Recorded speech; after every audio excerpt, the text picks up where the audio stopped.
नमस्कार साथियों। पार्लियामेंट का विशेष सत्र अभी खत्म हुआ है और इस विशेष सत्र में जो मुद्दे आए हैं उस पर राहुल गांधी जी आपको संबोधित करेंगे। उसके बाद कुछ सवाल लेंगे। मैं आपसे गुजारिश करूंगा कि ये सवाल सिर्फ विशेष सत्र तक ही सीमित रखा जाए। राहुल गांधी जी। थैंक यू जयराम जी।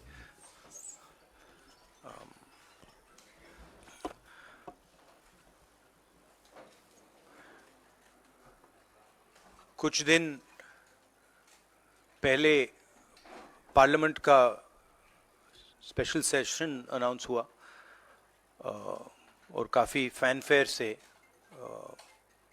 पुरानी पार्लियामेंट बिल्डिंग से नई पार्लियामेंट बिल्डिंग में ट्रांजिशन हुआ। वो अच्छी बात है और मेन फोकस स्पेशल सेशन का, पहले तो मालूम नहीं था ये स्पेशल सेशन क्यों हो रहा है, स्पेक्यूलेशन काफ़ी हुआ और फिर पता लगा कि इसका मेन फोकस महिला आरक्षण है। उसके बाद महिला आरक्षण तो बड़ी अच्छी चीज है, उसके बाद ये दो क्लॉजेज, इसमें दो फुटनोट्स हमें मिले। एक की महिला आरक्षण करने से पहले, महिला आरक्षण देने से पहले हमें सेंसस करना पड़ेगा और दूसरा डिलिमिटेशन करना पड़ेगा, और इन दोनों चीजों को करने के लिए बहुत साल लगेंगे। सच्चाई यह है कि महिला आरक्षण को आज किया जा सकता है। 33% आज जो सीट्स हैं लोकसभा में, विधानसभा में, वो महिलाओं को दी जा सकती हैं। कोई कॉम्प्लिकेटेड मामला नहीं है, मगर सरकार वो नहीं करना चाहती है। सरकार ने ये देश के सामने रख दिया है, मगर रियलिटी ये है कि ये इंप्लीमेंट आज से 10 साल बाद होगा। ये भी नहीं मालूम कि होगा या नहीं होगा। तो एक प्रकार से ये डिस्ट्रैक्शन टैक्टिक है, डाइवर्जन टैक्टिक है। डाइवर्जन किस चीज से हो रहा है? डाइवर्जन ओबीसी सेंसस से हो रहा है। मैंने पार्लियामेंट में सिर्फ एक इंस्टीट्यूशन के बारे में बात की, वो जो हिंदुस्तान की सरकार का सेंटर है, कोर है, जो हिंदुस्तान की सरकार को चलाता है, कैबिनेट सेक्रेटरी एंड सेक्रेटरीज। और उसमें मैंने एक छोटा सा सवाल पूछा। प्रधानमंत्री कहते हैं कि वो ओबीसी के लिए बहुत काम कर रहे हैं। अगर प्रधानमंत्री इतना काम कर रहे हैं तो 90 लोगों में से सिर्फ 3 लोग ओबीसी कम्युनिटी से क्यों हैं? पहला सवाल। दूसरा सवाल, मैंने यही एनालिसिस बजट को देख के की कि भैया पूरा हिंदुस्तान का बजट क्या है और ये जो ओबीसी ऑफिसर्स हैं ये इस बजट में से कितना कंट्रोल कर रहे हैं और क्या कंट्रोल कर रहे हैं। आदिवासी क्या कंट्रोल कर रहे हैं, दलित क्या कंट्रोल कर रहे हैं। ओबीसी हिंदुस्तान के 5% बजट को कंट्रोल कर रहा है, ओबीसी ऑफिसर्स। तो मुझे बात समझ नहीं आ रही है। प्रधानमंत्री हर रोज ओबीसी की बात करते हैं, ओबीसी प्राइड की बात करते हैं, मगर ओबीसी के लिए किया क्या? अब जब मैंने ये बात बोली, उनका रिस्पॉन्स बड़ा इंटरेस्टिंग है। वो कहते हैं कि लोकसभा में हमारा रिप्रेजेंटेशन है। लोकसभा में रिप्रेजेंटेशन का क्या लेना देना है? मैं कह रहा हूं कि बजट डिसीजन जो लेते हैं, जो बजट को ऑफिसर्स हैं, जो बजट को कंट्रोल करते हैं, 5% ओबीसी निर्णय ले रहे हैं। और मैंने सिर्फ यह सवाल पूछा, क्या हिंदुस्तान में ओबीसी की आबादी 5% है? यह मैं जानना चाहता हूं। अगर 5% है तो फिर वो ठीक है, उसको मैं एक्सेप्ट करने के लिए तैयार हूं। मगर अगर वो 5% से ज्यादा है तो मुझे यह पता लगाना है, और एक बार मैं मन बना लेता हूं, मैं छोड़ता नहीं हूं, मुझे यह पता लगाना है ये ओबीसी हिंदुस्तान में कितने हैं, और जितने हैं उतनी भागीदारी इनको मिलनी चाहिए। अब आप किसी लोकसभा में किसी भी एमपी से पूछ लीजिए, लोकसभा को टेंपल ऑफ डेमोक्रेसी कहा जाता है। आप किसी भी बीजेपी के एमपी से पूछ लीजिए कि वो कोई डिसीजन लेता है, कोई कानून बनाता है, कोई कानून बनाने में भाग लेता है, किसी से भी पूछ लीजिए, बिल्कुल नहीं। ना कांग्रेस का एमपी इस लोकसभा में, ना बीजेपी का एमपी, ना कोई और इंडिया का एमपी कोई डिसीजन लेता है। मतलब एमपीज को जैसे मंदिर में मूर्ति होती है वैसे मूर्तियां बना रखी हैं और ओबीसी की वहां पे मूर्तियां भर रखी हैं, मगर पावर बिल्कुल नहीं है, देश को चलाने में कोई भागीदारी नहीं है। यह सवाल मैंने उठाया है कि क्या, और हर ओबीसी युवा को यह समझना है कि क्या आपको इस देश को चलाने में भागीदारी मिलनी चाहिए, हां या ना। अगर मिलनी चाहिए तो क्या आपकी आबादी 5% है, हां या ना, यह सवाल है। और डिस्ट्रैक्शन इस बात से हो रहा है, बीजेपी को ये जो 2 पॉइंट्स हैं, महिला आरक्षण वाले, डिलिमिटेशन और सेंसस, इनको हटा देना चाहिए और एकदम महिलाओं को जो इज्जत मिलनी चाहिए, जो रिस्पेक्ट मिलनी चाहिए, जो भागीदारी होनी चाहिए, उनको एकदम वो कर दें। और कास्ट सेंसस का जो हमने डेटा निकाला था उसको पब्लिक कर दें, तो सारे हिंदुस्तान के ओबीसी युवाओं को पता लग जाए वो हैं कितने, और नया सेंसस कास्ट बेसिस पे करें।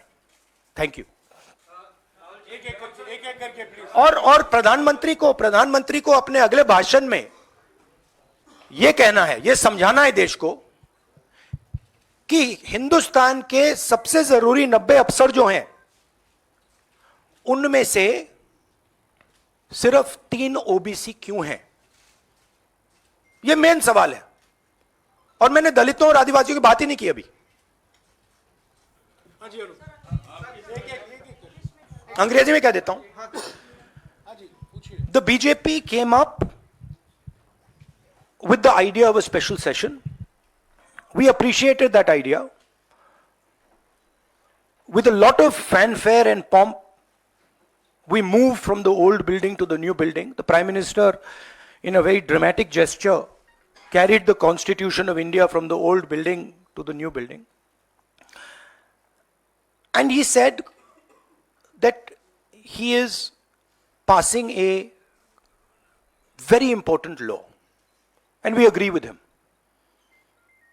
Women's reservation is a central step in the empowerment of the women of India, and it is a critical step.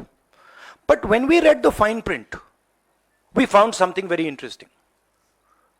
2 little subtexts were there. Number 1, this will be done after delimitation. Number 2, this will be done after census. What it means is this bill will be implemented a decade from now. It is not going to be implemented today, and every woman in India should understand this. It is not going to be implemented today, it's going to be implemented, if it is implemented, 10 years from now. So this is a diversionary tactic. It's a way of making everyone's attention move away. The question is, what are they moving away from? And the answer is the caste census. And I'd like to explain why. In my research for my speech, I looked at how many officers in the government of India, the senior most officers are secretaries, how many secretaries in the government of India come from the OBC community, how many come from the Dalit community, how many come from the tribal community. And I was shocked to find that 5% of the secretaries of the government of India, 3 officers in the government of India secretary level are OBC first. And then I asked another question, what budget do they control? And they control 5% of the budget. OBCs, Dalits, tribals, all put together control 6% of the budget. Tribals control 0.1 something of the budget. So this is a shocking finding. And I said this in Parliament. My point being that are the OBCs 5% of India? Is that the amount of participation we want of the OBC community? So the central question is, how many OBCs are there in India? How many different communities are there in India? If we want to distribute power to the people of India, we have to know this number. Otherwise, we are working without data. And so I placed this on the floor of the House and I said, look, please tell us how many OBCs. We have the data. I know, because the government of India has already done the census and all this data is available. Why is the Prime Minister not releasing this data? And second, what is this delay in this census? The caste census should be done now, and the last caste census data should be released at once. Now, what was the BJP's answer? Very interesting answer. That it doesn't matter how many OBCs are in the government of India. What matters is that we have MPs and MLAs who are OBC. No, that's not the point. Because you can ask any MP or any MLA how much they participate in lawmaking, how much they participate in how the money in India is spent, they will tell you there's no participation. So it is almost as if they keep placing these OBC MPs into the Vidhan Sabha from one side and taking away the real power of the OBCs from the other side. And as the Prime Minister keeps saying, he's an OBC leader, I want him to explain why only 3 OBCs are there in the government of India. And why the OBC community, which is the backbone of this country, is responsible for only 5% of the budget. They've not been able to answer this question. In fact, when I said it, I saw in their face the panic. Because this is the truth. This is what they're trying to distract India from. The fact that the large mass of Indian people do not have any power.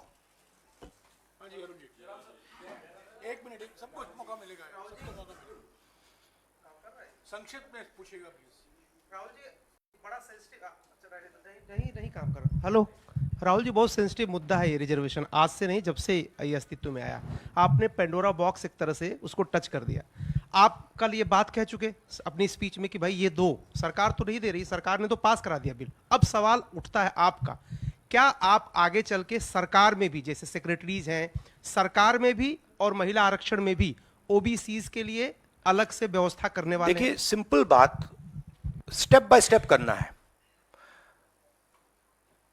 आपको चोट लगती है तो x ray होती है, पता लगाना पड़ता है कि स्ट्रक्चर में कमजोरी कहां है, हड्डी कहां टूटी। मैं सिर्फ एक बात कह रहा हूं, पहला कदम एक्सरे है कि हमें पहले कास्ट सेंसस के माध्यम से हिंदुस्तान का एक्सरे करना है कि भैया हैं कितने लोग, ओबीसी कितने हैं, अलग अलग कम्युनिटीज कितनी हैं, ट्राइबल्स कितने, ये पहले टेबल पे तो रखो। डिसीजन लेने से पहले अगर हम अपने सामने डेटा ही नहीं रखेंगे तो डिसीजन कैसे लेंगे? वो तो आपने बात की बात की, मगर पहले हमारे सामने डेटा रखो। डेटा रखोगे, मैं आपका जवाब दे दूंगा। आज तो डेटा ही नहीं है। दूसरी बात, मैंने अपने भाषण में कहा कि आजादी की जो मूवमेंट थी वो एक शुरुआत थी। Distribution of power, transfer of power to the people of India, Hindustan के लोगों को पावर ट्रांसफर करने का पहला बड़ा कदम था। उसके बाद हमने और कदम लिए हैं। कास्ट सेंसस से जो डेटा निकलेगा वो हिंदुस्तान की जनता को और पावर ट्रांसफर करने का तरीका है। मैं कह रहा हूं कि हिंदुस्तान के जो ओबीसीज हैं, दलित्स हैं, ट्राइबल्स हैं, बाकी लोग हैं, महिलाएं हैं, उनको हमने ट्रांसफर ऑफ पावर करना है। उनके लिए हमें पावर ट्रांसफर करना है, उनके हाथों में पावर डालनी है। फाउंडेशन वो है, और कास्ट सेंसस की जरूरत है, क्योंकि उसको समझे बिना हम ये कर ही नहीं सकते।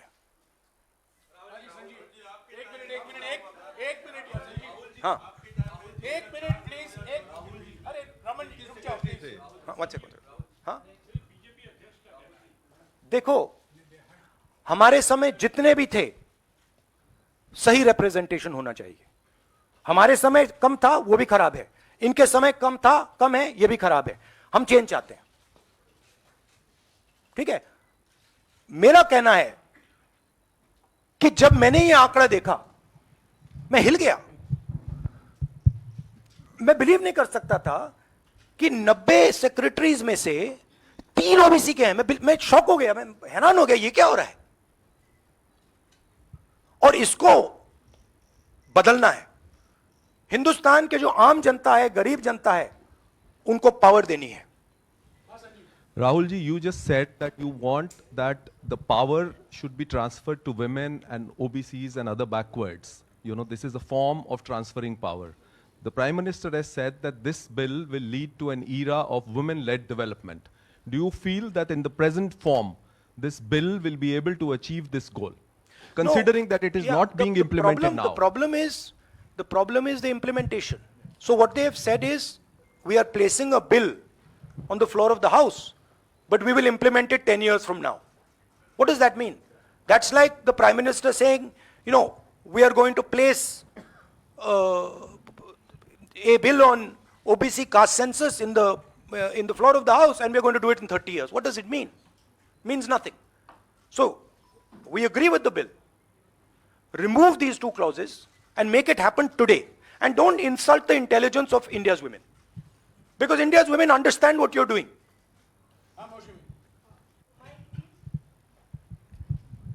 राहुल, क्योंकि स्पेशल सेशन की बात हो रही है, बहुत शॉकिंग एक वीडियो जो वायरल हो रहा है, उसमें रमेश बिदूरी साहब फ्लोर ऑफ द हाउस में एक स्पीच दे रहे हैं, जिसमें वो दानिश अली साहब को ऑन रिकॉर्ड, मतलब माइक पे आतंकवादी कहते हैं, मुल्ला कहते हैं और कई शब्दों का इस्तेमाल करते हैं जिनका हम प्रयोग नहीं कर सकते।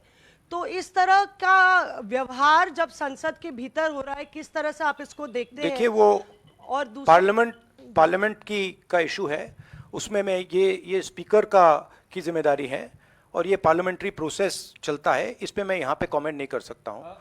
बट मैं कंप्लीट नहीं हुआ, कंप्लीट नहीं हुआ।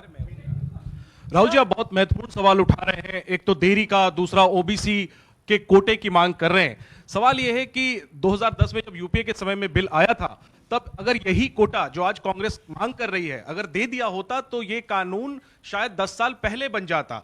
तो ये जो आपसे सवाल पूछा जा रहा है कि आज आप कोटे की बात कर रहे हैं ओबीसी की, क्योंकि आप विपक्ष में हैं। जब सत्ता पक्ष में आप बिल लेकर आए थे उस समय ओबीसी कोटा क्यों नहीं था, और क्या इसका आपको रिग्रेट है, अफसोस है कि उस समय ओबीसी कोटा नहीं दिया कांग्रेस ने? 100% रिग्रेट है, 100% रिग्रेट है। वो उस टाइम कर देना था और इसको हम करके ही छोड़ेंगे। Rahul ji,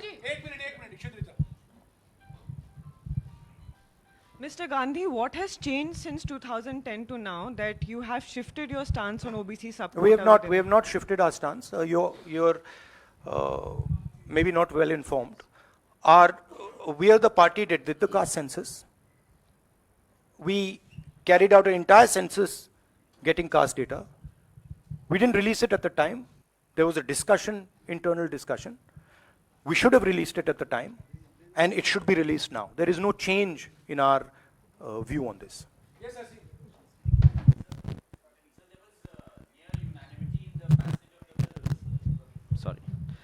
Sir, there was near unanimity in the passage of the bills. Do you think that a wider consultation process should have been followed before bringing the bill in the special session? We are okay with the bill. We have supported the bill. Right? Please understand the technicality. We are in full support of the bill. We don't agree with the 2 little footnotes that have been put in the bill that basically mean that the bill is going to be implemented 10 years from today. We support the bill. Everybody, there's nobody in the house who didn't support the bill.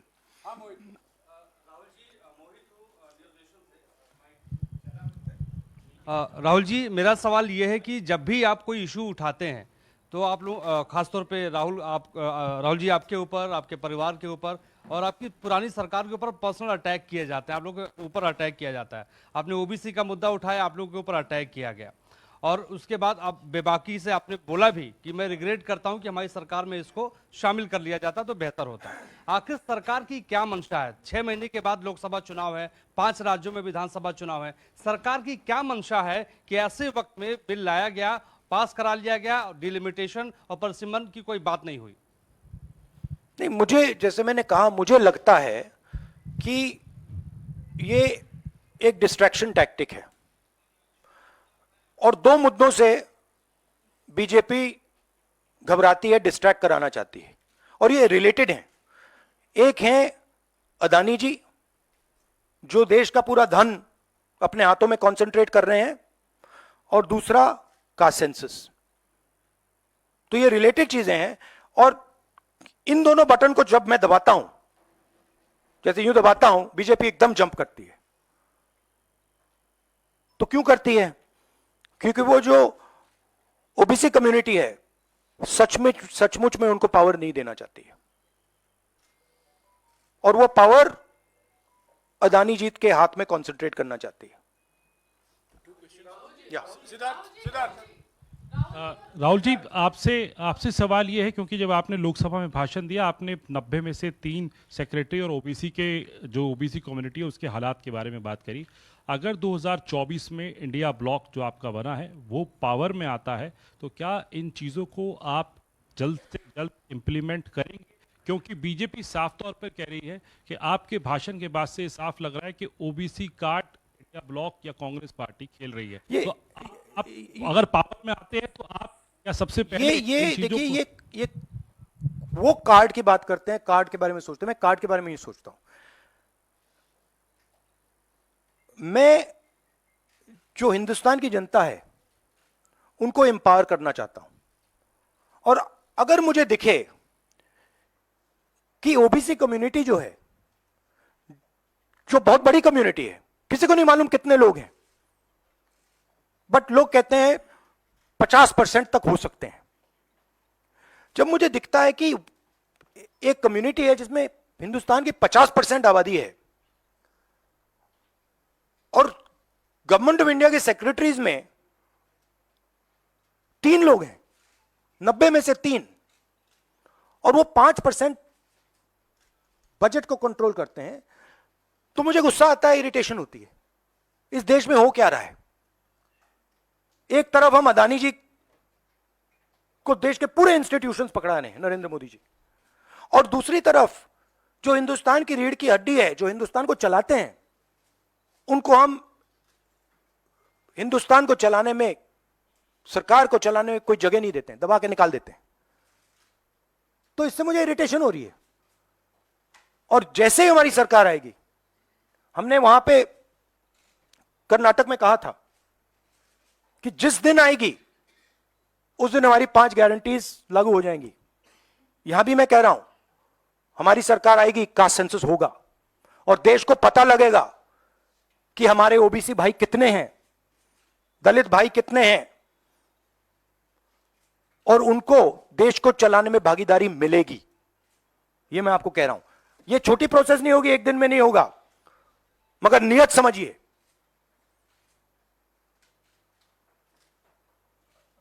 आप, नरेंद्र मोदी जी कहते हैं, अमित शाह जी ने कहा कि हमने OBC को विधानसभा में, लोकसभा में डाला है। आप मुझे बता दीजिए कानून बनाने में, बजट में उनकी क्या भागीदारी है। पहले 50-60 साल पहले डिबेट्स होती थी, एमपीज का रोल होता था, एमपी कानून बनाते थे। हमारी पार्टी में भी एमपीज को हम रोल देते हैं, उनसे बातचीत करते हैं, नारेगा में इन्वॉल्व करते हैं। आप किसी भी बीजेपी के एमपी से पूछ लीजिए, विधानसभा में किसी भी स्टेट में पूछ लीजिए, सरकार चलाने में उनकी क्या भागीदारी है। जवाब देंगे, हमारा कोई रोल नहीं है। ये जो मैंने मूर्ति की एनालॉजी आपको दी है, ये बीजेपी के एमपी ने मुझे लोकसभा, पुरानी बिल्डिंग में लोकसभा के बाहर बुलाया कि हमें यहां पे बैठा रखा है, हमारा फायदा उठा रहे हैं, हमारी कोई भागीदारी नहीं है सरकार को चलाने में। Thank you.